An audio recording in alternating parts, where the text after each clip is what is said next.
Salut les amis, alors je suis content de vous retrouver. Aujourd'hui nous allons faire un nouveau tuto, puisqu'aujourd'hui le tuto du jour c'est bienvenue sur la terre des Géophagus.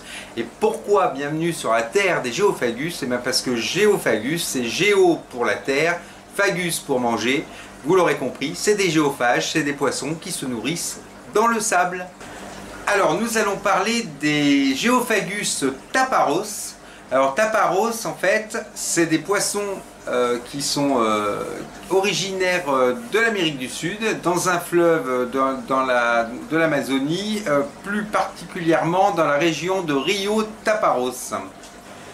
Et bien maintenant je vais vous amener sur le territoire des Géophagus taparos pour mieux comprendre leur mode de vie.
Commencer à vous parler un petit peu de la configuration de l'aquarium.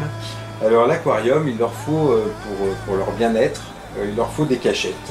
Alors pour correspondre vraiment étroitement à leur habitat naturel, donc il faut un sable vraiment très très fin. Il faut vraiment plusieurs endroits pour que le poisson puisse aller se cacher, s'abriter. Donc dans cet aquarium, je leur ai fait un décor, un mélange de bois. On voit donc il y a une souche qui est dans le bac, une grosse souche où ils peuvent rentrer à l'intérieur. J'ai rajouté des cailloux et je leur ai mis aussi une amphore pour qu'ils puissent aller dedans pour avoir plusieurs territoires. Dans cet aquarium, il y en a 12. Il y a plusieurs mâles, plusieurs femelles. Et au niveau de l'aquarium, il fallait qu'il y ait beaucoup de cachettes. J'ai planté cet aquarium parce que c'est un poisson qui aime bien picorer dans les plantes. Donc il y a des plantes qui sont prévues à cet effet. Donc vraiment pour que les poissons se sentent très bien. Donc pour avoir un aquarium de Géophagus, donc il faut du bois flotté, il faut des structures rocheuses et il faut une végétation qui soit quand même un petit peu dense. Le Géophagus, il aime se déplacer, il aime nager, donc il lui faut quand même de l'espace. Alors toute plante, disons, qui est plantée, comme c'est un poisson, c'est un géophage, donc qui a tout le temps le nez dans le sol à chercher la moindre petite nourriture, a tendance à déraciner les plantes. Donc souvent je remets les plantes dans le sable, mais c'est leur mode de vie et le fait d'avoir des plantes c'est assez sympa parce que ça leur permet de vivre un petit peu comme dans le milieu naturel. Le Géophagus cherchera en permanence sa nourriture dans le sable, c'est pour ça qu'il fait des trous comme on peut voir dans l'aquarium.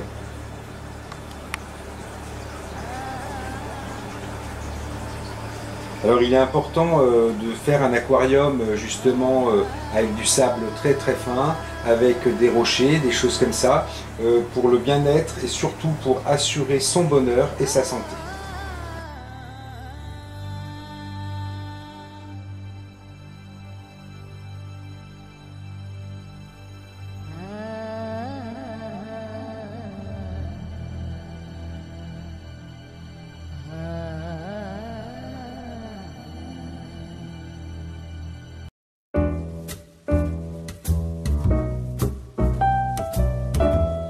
Alors au niveau de la température, donc le bac est chauffé, alors actuellement il est chauffé à 26 degrés.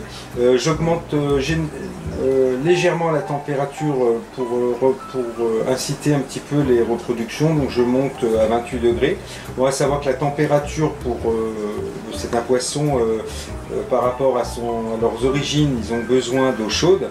Donc les températures dans leur milieu naturel allant de 24 à 29 degrés. Donc il faut quand même de l'eau entre 24 et 29, donc 26 j'ai trouvé que c'était le compromis, et 28 pour les reproductions. Alors dans cet aquarium, les Geophagus n'aiment pas trop la lumière, ils aiment bien avoir une lumière tamisée. Donc dans cet aquarium j'ai mis de la lentille d'eau pour tamiser, donc il y a de la lentille en surface pour tamiser le bac, pour qu'il soit vraiment en sécurité, puis qu'il puisse aller sur le sable eh bien, pour aller se nourrir ou aller faire des petits trous, voilà, pour vraiment qu'il soit rassuré, il faut vraiment tamiser le bac.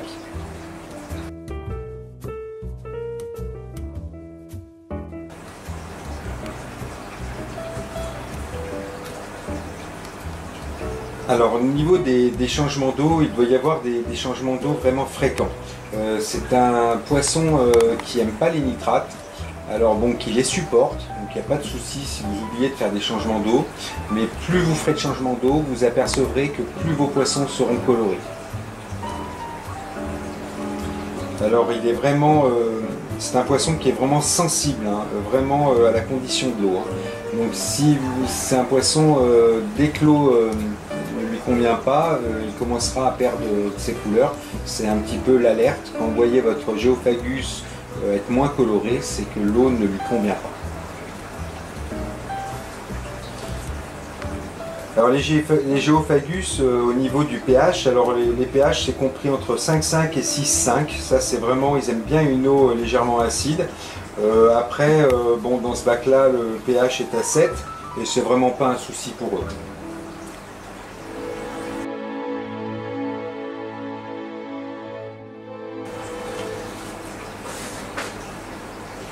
Alors au niveau nourriture, donc le Geophagus, vous l'aurez compris, il se nourrit dans le sable. Donc il faut une nourriture coulante.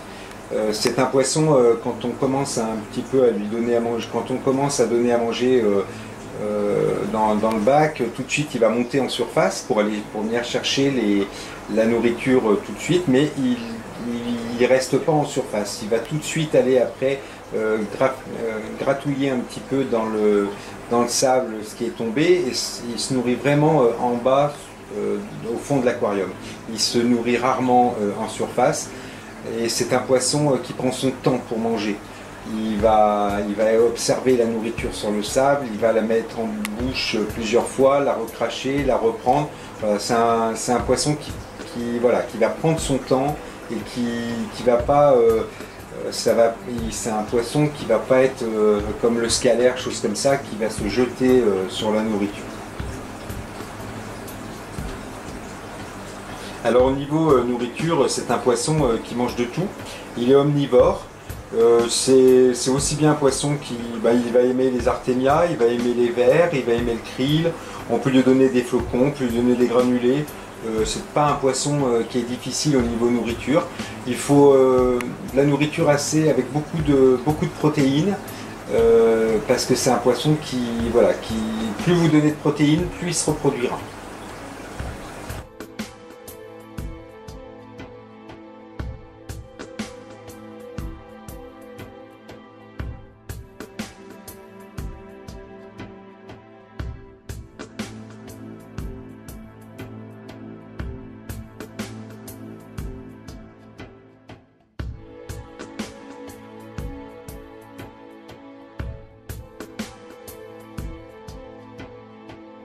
Alors au niveau de la taille, donc le Geophagus il atteint donc sa taille on va dire maximale, c'est 15 cm. Après rarement les 20 cm, c'est déjà arrivé dans certains aquariums. Bon, après les litrages étaient largement au-dessus, mais en règle générale c'est un poisson qui fait entre 12 et 15 cm. La taille de l'aquarium, alors minimum, il faut un aquarium de 500 litres, ça c'est vraiment le minimum. pour un groupe de 5 à 10 géophagus, à savoir que les géophagus vivent en groupe. Ils établissent, il leur faut vraiment pour que la hiérarchie s'établisse, vraiment il faut qu'ils vivent en groupe minimum de 5 et il profitera vraiment plus de l'espace, il pourra mieux se sociabiliser s'ils sont nombreux. Donc c'est un poisson, vous l'aurez compris, qui vit en harem, au même titre que les poissons qui vivent en groupe, comme les discus et choses comme ça. Alors la durée de vie en captivité des géophagus, c'est entre 8 et 10 ans. S'il est bien sûr bien entretenu et qu'il a un aquarium qui reste propre à l'année, qu'il a une bonne alimentation, c'est un poisson, s'il est en bonne santé, il fera entre 8 et 10 ans de durée de vie.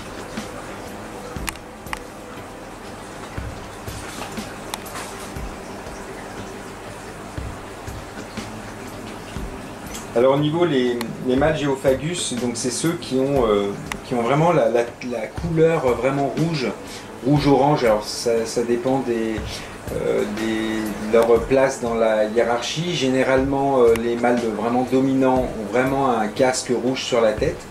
Les dominés ont moins cette couleur rouge et donc sont beaucoup plus orange. Donc sur le dessus de la tête, voilà, c'est vraiment des couleurs intenses qui peuvent virer du orange ou du rouge.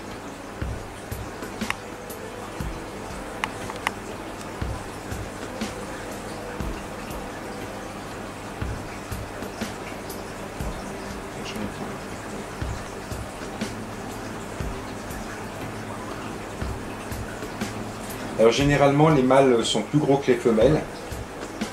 Et ils ont des nageoires beaucoup plus longues. Les mâles développent également vraiment une bosse au niveau de la tête, hein, donc ce qu'on appelle la bosse nucale, à mesure qu'ils grandissent. Donc c'est vrai que plus les géophagus sont âgés, plus ils ont une bosse sur la tête. Quand ils sont jeunes, dans mon aquarium, c'est des poissons qui sont assez jeunes, donc ils n'ont pas encore une tête, une bosse vraiment sur la tête.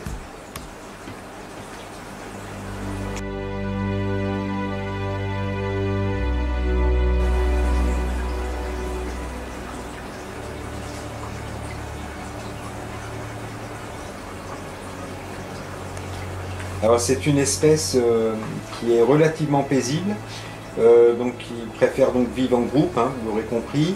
Il préfère avoir un aquarium assez spacieux avec beaucoup de roches, beaucoup de cachettes. Il est généralement, généralement on les met dans des bacs spécifiques pour vraiment obtenir de très bons résultats. Et c'est un poisson qui peut aller dans un bac communautaire sans souci, bien sûr à la condition d'avoir d'autres cyclidés qui vivent soit en groupe ou choses comme ça, mais qui ont surtout le même caractère et le même tempérament. On ne pourra pas mettre des poissons avec des géophagus, des poissons qui sont vraiment qui sont des excités, des nerveux. Il faut éviter tout ce qui est cyclidé à caractère, donc les cyclidés nains, choses comme ça, qui pourraient nuire à la tranquillité à ce poisson qui reste un poisson qui est paisible.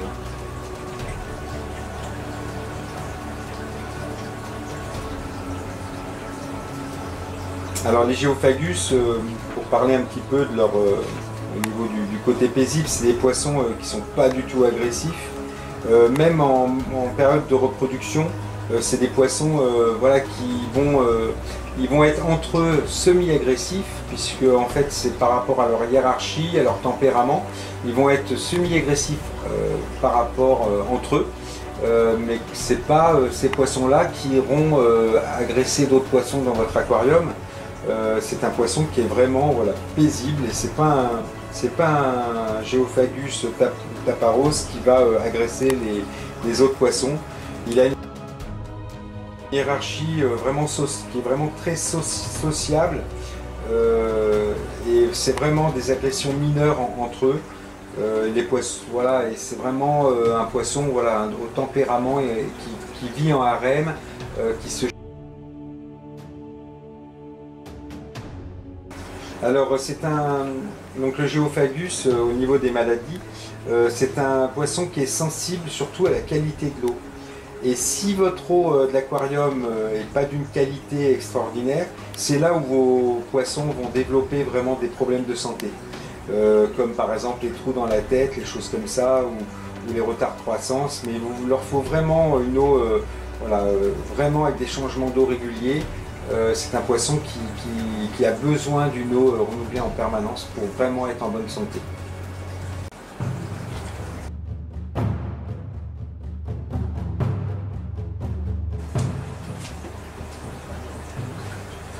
Donc là, je viens de leur donner à manger pour les faire venir un petit peu devant la vitre.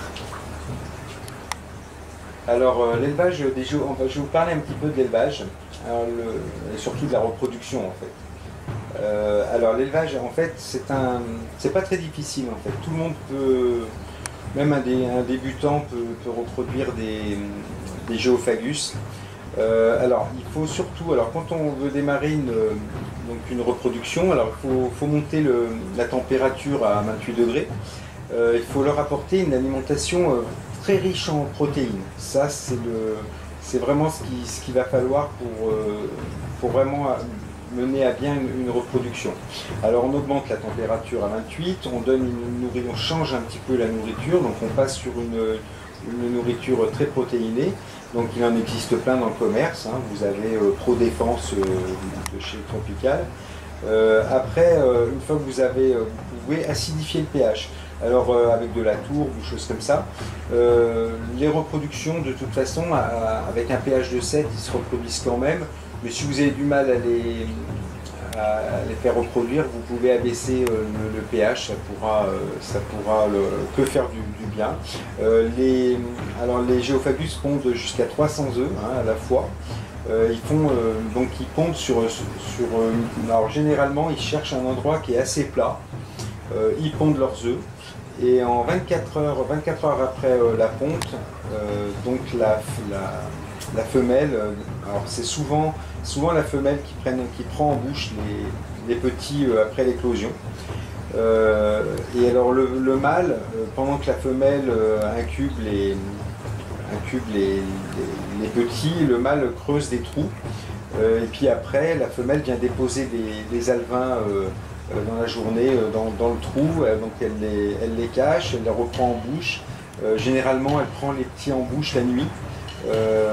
Et ça, ils font ça à peu près pendant 2 à 3 semaines.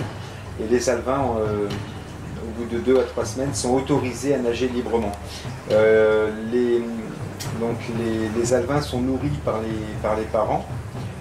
Donc après, une fois qu'ils sortent de la bouche, au bout de 2 à 3 semaines, ils vont commencer à manger des crevettes style Artemia, ils vont manger des flocons un petit peu broyés, des choses comme ça, jusqu'à leur maturité. Les Geophagus, c'est des poissons qui, je vous disais, qui ont une croissance assez lente. Donc ce qui est bien, c'est à peu près de les nourrir avec des Artemia pour justement fraîchement éclos pour pousser un petit peu la croissance. Alors les signes un petit peu de reproduction, c'est quand le mâle courtise la femelle. Donc généralement c'est des démonstrations de battements de nageoires, des cercles autour de la femelle, le mâle fait des tours. Ils font aussi, de temps en temps, ils se prennent un petit peu de bec, donc un petit peu face à face, comme si c'était des mâles. Ça, j'ai repéré ça, que la femelle souvent est en confrontation avec le mâle. Et puis après, il fait des cercles autour de la femelle. Et après, il commence à nettoyer un site de ponte. Et une fois que le site de ponte est nettoyé, la femelle pond et le mâle fertilise les œufs après. Et ça, ce schéma-là, ça se répète.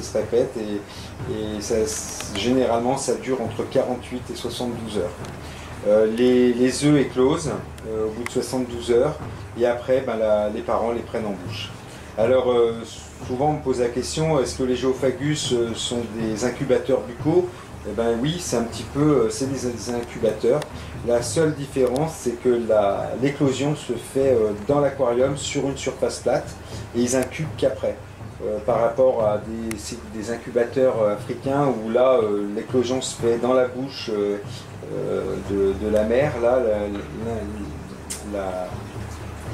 l'éclosion des œufs se fait, mais vraiment dans l'aquarium et sur surface plate.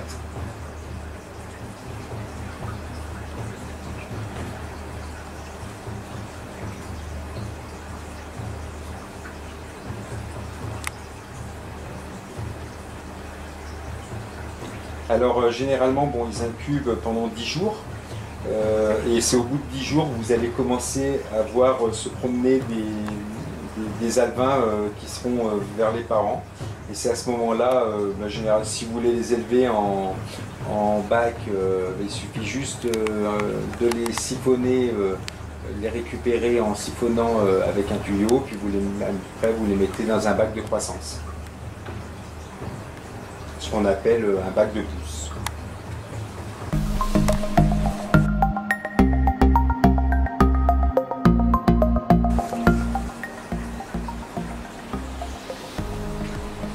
Alors je vais vous parler un petit peu de la cohabitation.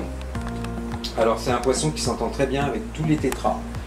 Il n'y a pas donc tous les characidés, tous les tétras. C'est un poisson qui s'entend super bien avec. C'est un poisson, vous l'aurez compris, qui a exactement le même mode de vie que les discus. Donc ça fait partie vraiment, si vous mettez dans un bac à discus des géophagus, ça sera un bonheur pour les géophagus d'avoir des discus comme compagnons. Les scalaires, alors on peut faire une cohabitation scalaire et géophagus. Le souci du scalaire, c'est que c'est un goinfre, un glouton. Et il faut quand même qu'il y ait de la nourriture qui tombe un petit peu dans l'aquarium pour nourrir un petit peu les géophagus. Alors bon, les géophagus, s'ils voient les scalaires aller gloutonner en surface et qu'ils n'ont plus rien, bon, il va aller manger en surface, mais c'est pas son mode de vie, c'est un poisson qui mange au sol. Mais vous pouvez très bien associer des scalaires au géophagus, mais le géophagus aime bien quand même des comportements similaires aux siens. Alors les géophagus et les cichlidae africains, surtout pas. C'est pas parce qu'ils ont déjà ils ont un comportement complètement différent. Le géophagus est très pacifique, le cichlidae africain, lui, c'est tout l'inverse. Donc surtout à éviter. Puis au niveau de l'eau, c'est pas du tout les cichlidae africains préfèrent une eau dure et au niveau du pH, les pH élevés, et le géophagus, c'est pas du tout sa tasse de thé.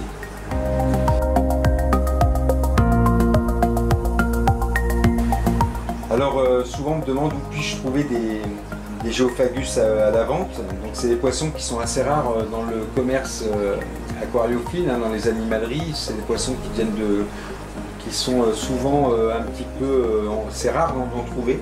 Alors vous pouvez trouver sur demande dans les animaleries, vous pouvez passer la commande, ils arriveront à en avoir. Il existe beaucoup d'espèces de géophagus. Vous pouvez les trouver aussi dans les animaleries en ligne, surtout les piscicultures qui en ont, qui ont justement les taparos sont assez courants à la vente. Et puis après, vous pouvez bien sûr les trouver en bourse aquariophile, c'est ce que je vous conseillerais le plus en fait. Dans les bourses aquariophiles, on arrive à trouver des très bonnes souches de géophagus.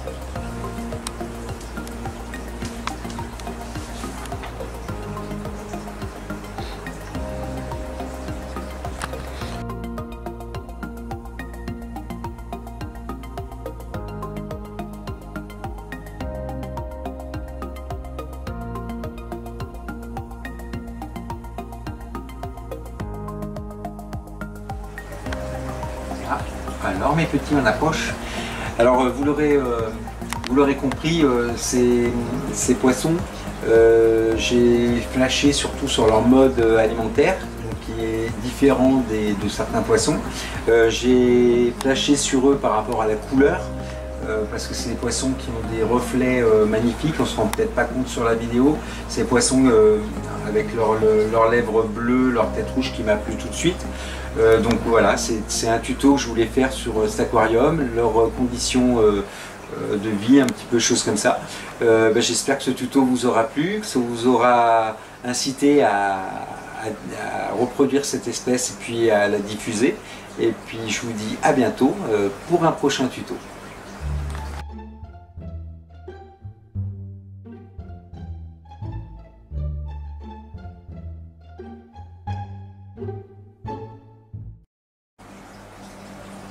En fait, je les trouve plus beaux hors vidéo en fait. Tu verras sur le PC. Le petit écran du caméscope, ça vaut rien.